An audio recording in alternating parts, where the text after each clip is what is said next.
Hey, man. Hey, what's up, buddy? How are you? Good. Just one sec here.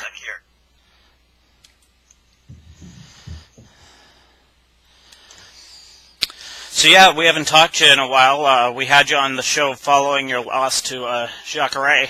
Right. Just talk about the fight and the Strikeforce experience. Yeah. It was a good experience, man.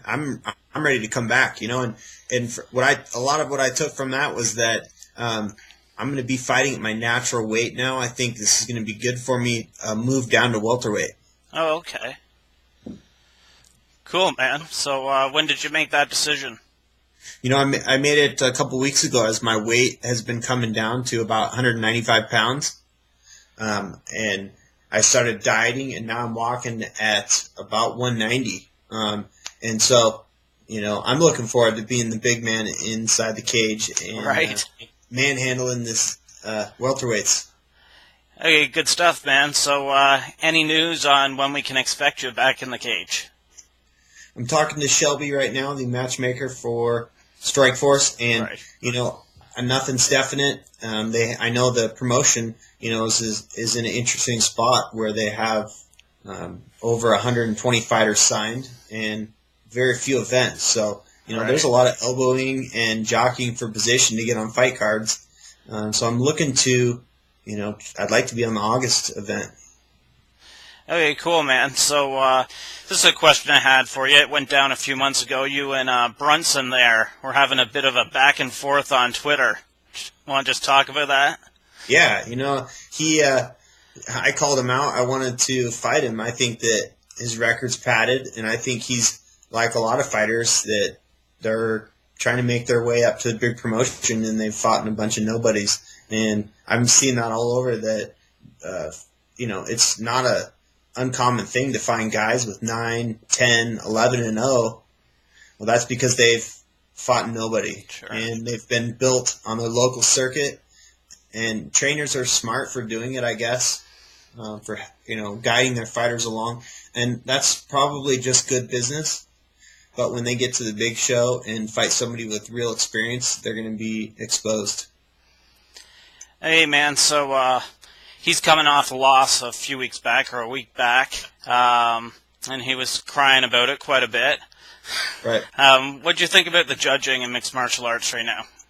Yeah, there's a lot of stuff going on. A lot of people are criticizing the judges, and I think that a clear standard has to be brought forth. And I've never been opposed. A long time ago, I've come up with the idea that maybe we should do 5 3-minute rounds to help the judging.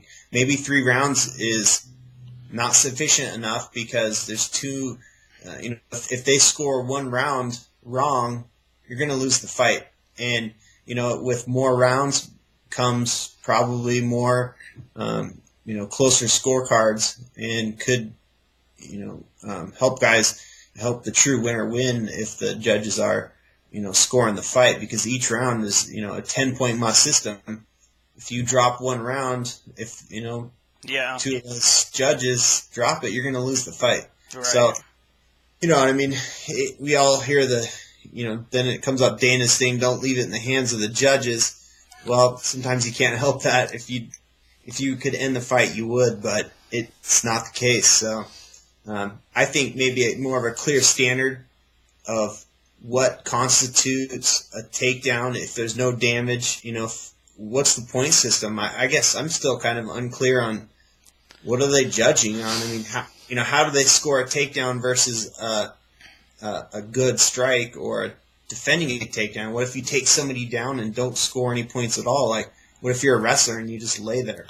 Yeah, I had Carlos Fedor, Strikeforce fighter, on the show the other day, and Ramsey from the UFC, and they both told me, or actually they asked me, what are they scoring? We don't understand. We don't know how, what they're looking at. We don't know what they want us to do, It's so confusing.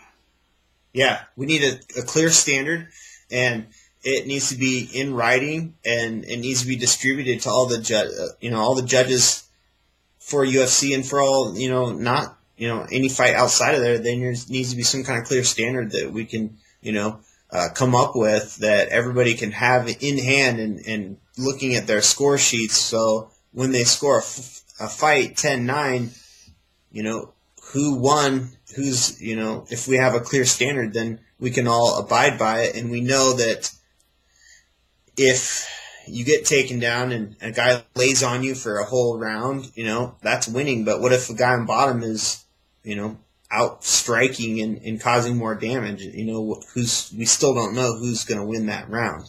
Sure. Okay, let's change gears here for a minute. What's going on with your fight promotion? Man, the fight promotion is growing. It's getting big, and I'm real excited to be a part of it. And it hasn't been easy to build a fight company. It's a very extremely competitive environment to run a production and be involved with fighters and still fighting myself. But I'm fortunate to be a part of this Reign Fighting Championships, which is Washington's #1 amateur fight organization. We're the #1 for several reasons, is that we provide the best entertainment. When you come to one of our events, you'll always be entertained with great music. The environment that we set up is much like a club atmosphere. It's dark, it's fun, there's lights, there's smoke. Extremely entertaining. And, our fighters really put out. We have some great matchups, and the fights are always extremely entertaining. Okay, so do you have a fight card booked right now that's coming up, or? Yes, I do. July 21st is our next big fight card. It's in Bremerton, Washington, at the Kitsap Sun Pavilion. And my goal for this event is to shatter our 2,000 attendance record. I want to surpass that record, and I think that'll be a huge milestone for our company. Okay, cool. What was the record? We're at just under 1,500 right now. Okay, cool, man, cool. So, have a fantasy fight question for you. If you could fight anyone in the world, oh geez, I'm stuttering here. If you could fight anyone in the world, past or present in combat sports, who would it be and why? You know what? Who I'd like to fight? I think probably I'm thinking back to when I started my interest in fighting.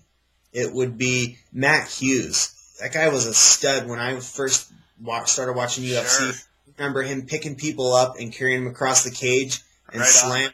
And now that I'm a welterweight and that prospect, man, I would love to fight him. I think that would be a great honor to fight somebody that I always respected in the sport. And he was so big and strong.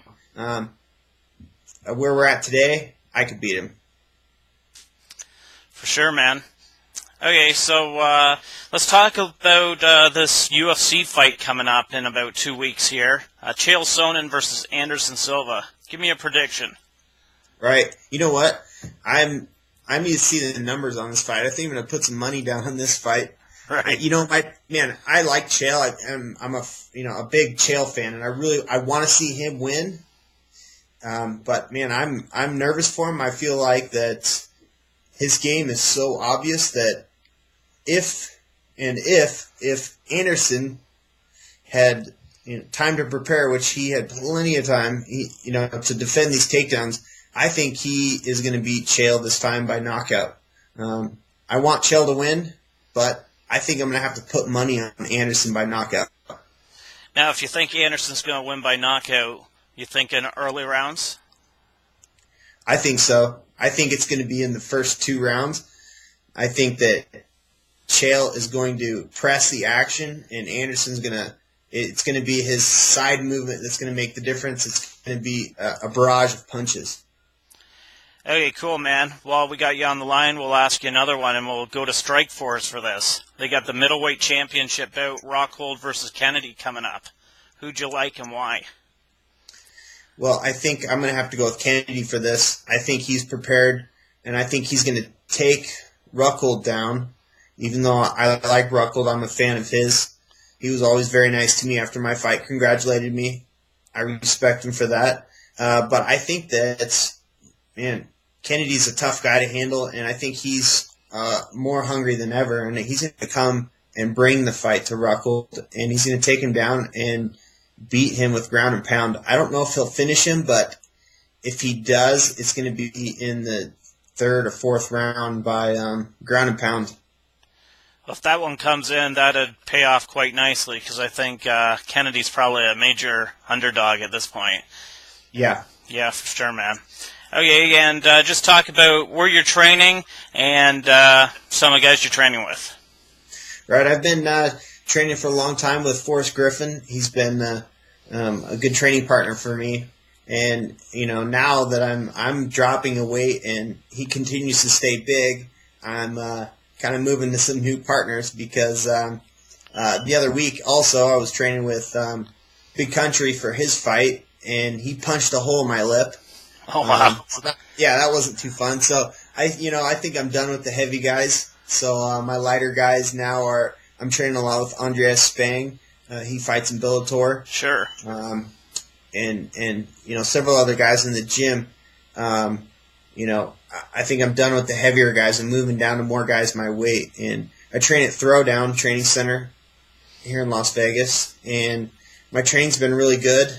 And like yesterday, I've really started ramping it back up. I've dieted down to 190 pounds, and I think welterweight is going to be a good weight class for me. I think I'm really going to overpower my opponents and bring the game to them and really finish some fights. I'm excited to come out, and I want to make a huge splash at welterweight. Awesome, man. Want to promote anything? Throw it to Twitter or Facebook. Yeah, Facebook's the best place to get a hold of me and follow and see pictures of myself and my promotion. It's, facebook.com / Bristol Marunde. Follow me on there. It's the best place to get a hold of me. Write me a message. Let's talk. I'm always giving out fight advice. And, I'm fortunate to be in a spot where I'm fighting and I'm also in the business. So right. A lot of guys have questions for me. And, I have a good perspective as a promoter how to pick up fights, how to get wins, and how to build yourself. Okay, cool, man. Well, thanks for giving us the time. Hopefully we can talk to you again right before your Strikeforce fight. That'd be great, man. Get a hold of me anytime. Okay, cool. Thanks. Bye. See ya.